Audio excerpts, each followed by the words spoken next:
स्वराज्य उभा करत असतील तर या जगात काहीही घडू शकतं, काहीही.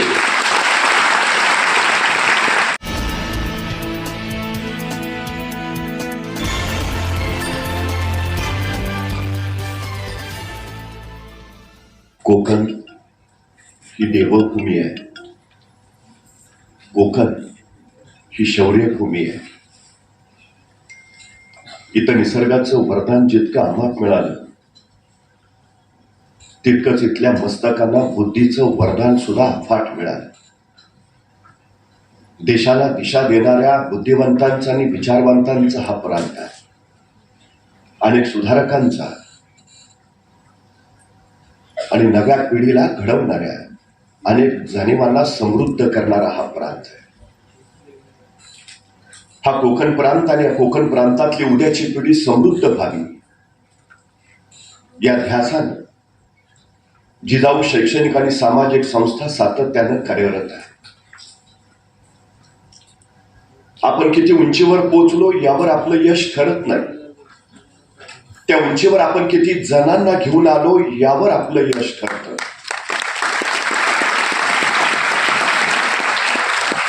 या प्रांतातली उद्याची प्रत्येक पिढी ही उंचीवर पोहोचायला हवी या ध्यासानं झपाटलेलं व्यक्तित्व म्हणजे सन्माननीय निलेशजी सांबरे शैक्षणिक, आरोग्य आणि सामाजिक क्षेत्रामध्ये प्रचंड कार्य उभा केलेलं हे व्यक्तित्व आहे.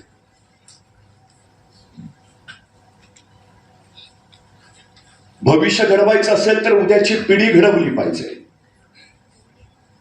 या उद्याच्या पिढीला दिशा दाखवणं आणि त्यांना कार्यप्रवृत्त करणं, प्रेरित करणं, प्रोत्साहित करणं ही अलीकडची सगळ्यात मोठी गरजेची गोष्ट आहे. या कार्यक्रमाच्या माध्यमानं ती पार पाडली जाते.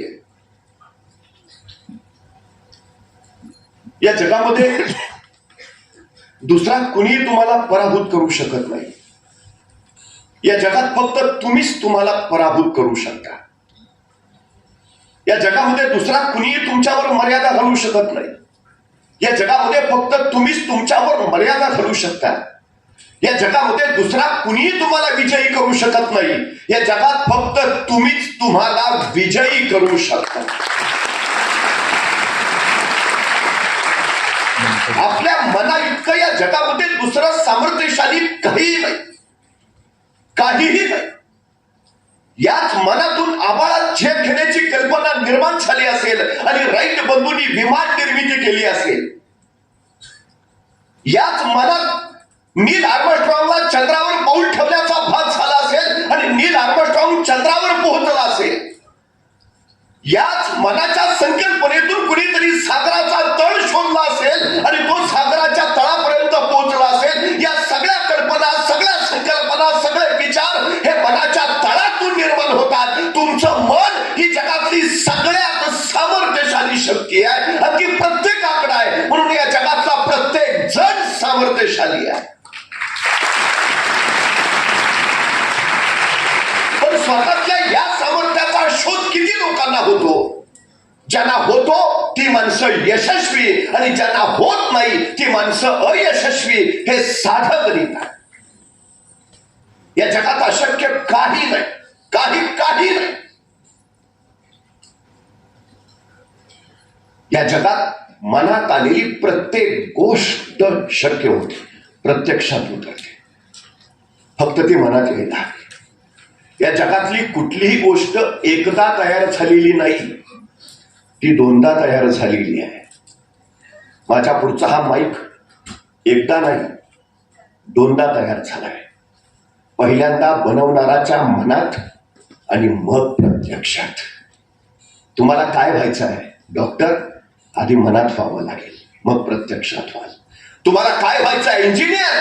तुम्हाला मनात व्हावं लागेल, मग प्रत्यक्षात. तुम्हाला काय व्हायचं आहे IITS? तुम्हाला आधी मनात व्हावं लागेल, मग प्रत्यक्षात.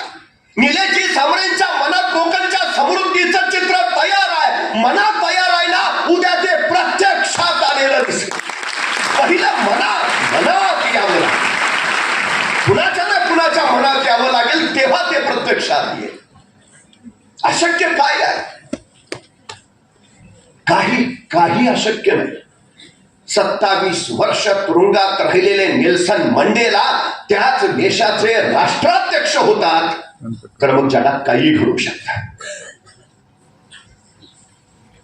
पंचा, काठी आणि चष्मा हीच ज्यांची संपत्ती, ते महात्मा गांधी या देशाच्या करन्सीवर प्रकट राहतात. म्हणजे या जगात काही होऊ शकतात. ज्यांचा प्रत्येक अवयव निकामी झालाय, जे एका जागेवरनं हलवू शकत नाही, ते स्टीफन हॉकिंग ब्रह्मांडाचा शोध घेतात. म्हणजे काही होऊ शकतं. जो स्वतःच्या घराच्या गॅरेजमधनं ऑनलाईन पुस्तकं विकण्याचा व्यवसाय सुरू करतो आणि पाहता पाहता अमेझॉन कंपनी स्थापन करत जगभराचे हवं ते पोहोचवतो. जेफ बेझोस जर हे करू शकतो, तर या जगात काही होऊ शकतं. जे कॉलेजमधनं ड्रॉप आउट झाले, ते स्टीव्ह जॉब्स ऍपल कंपनीची स्थापना करत असतील, तर या जगात काही घडू शकतं. ज्यांना शाळेतून हाकलून दिलं, ते थॉमस एडिसन 1000 शोधांचे पेटंट घेत असतील, तर या जगात काही होऊ शकतं. अशक्य काही नाही. काही नाही. हाताशी काही नसताना छत्रपती शिवाजी महाराज शून्यातनं स्वराज्य उभा करत असतील, तर या जगात काहीही घडू शकतं. काहीही.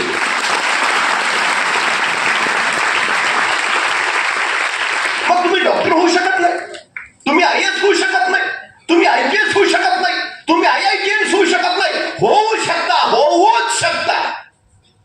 अशक्य काहीच नाही. काहीच नाही. फक्त तुम्ही ठरवायला. माणसं ध्येय गाठत नाही, हे त्यांचं अपयश नव्हे. माणसं मुळात ध्येयच ठरवत नाही, हे त्यांचं सगळ्यात मोठं अपयश आहे. जगातली 80% माणसं त्यांना ध्येयच नाही, ती नुसतीच जगत असतात. का नाही? चाललंय ना. नो गोल. जिथं तुम्हाला ध्येयच नाही, तिथं तुमच्या जगण्याला अर्थ काय आहे? छत्रपती शिवाजी महाराजांच्या जगण्याला ध्येय होतं स्वराज्य, लोककल्याणकारी हिंदवी स्वराज्य. जगद्गुरु तुकारामांच्या जगण्याला ध्येय होतं, बुडती हे जन न देखावे डोळा म्हणून कळवळा येत असे. माऊली ज्ञानेश्वरांच्या जीवनाला ध्येय होता. इथं जी माणसं मोठी झाली, ती मोठी यासाठी झाली की त्यांना ध्येय होतं. तुम्हाला मोठं व्हायचं असेल, पहिली गोष्ट ध्येय ठरवा. काहीही ठरवा. काहीही. तुम्ही काहीही बनवू शकता. माझ्यात हे नाही, माझ्यात ते नाही, मी हे करू शकत नाही, ते करू शकत काही नाही. असं या जगात तुम्ही जे वाटेल ते करू शकता. फक्त ठरवा. तुम्हाला चंद्रावर जाऊन राहायचंय का? शक्य आहे, पण ठरवा. तुम्हाला सागराच्या तळाशी बंगला बांधायचा आहे का? शक्य आहे, फक्त ठरवा. 26 पैकी 26 मॅचेस जो नॉकआउट करून जिंकला होता, तो जगचेता बॉक्सर चॅम्पियन माईक टायसन. त्याची 27वी लढत अत्यंत नवख्या हॉलीफिल्ड नावाच्या बॉक्सरशी ठरली. माईक टायसनला वाटलं हा नौका हॉलीफिल्ड 26 मॅचेस नॉकआउट करून जिंकलोच आहे, ही 27वी जिंकू. पटकन खिशात घाल. मोठ्या विश्वासानं माईक टायसन स्पर्धेला उभा राहिला. हॉलीफिल्डही त्याच्या पुढे आला. बघता बघता डाव सुरू झाला आणि माईक टायसनचा प्रहार बघता जबरदस्त सुरू झाला. एक ठोसा. हॉलीफिल्ड फक्त बचाव करत राहिला. पहिले 4 राऊंड त्यांनी फक्त टायसनच्या प्रहाराचा बचाव केला.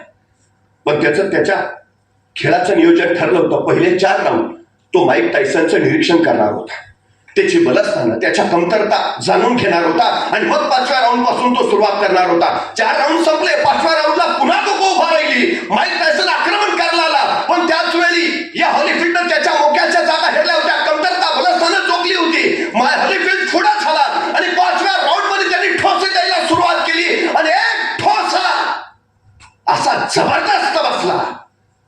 26 पैकी 26 मॅचेस नॉकआउट करून जिंकलेला जगचेता टायसन तिथंच आडवा पडला. तो ठोसा हॉलिफील्डचा इतका जबरदस्त होता की टायसन परत उठलाच नाही. सगळं मैदान शांत झालं, अगदी स्मशान शांत. इम्पॉसिबल, अशक्य आहे. माईक टायसनचा कुणी पराभव कसा करू शकतो?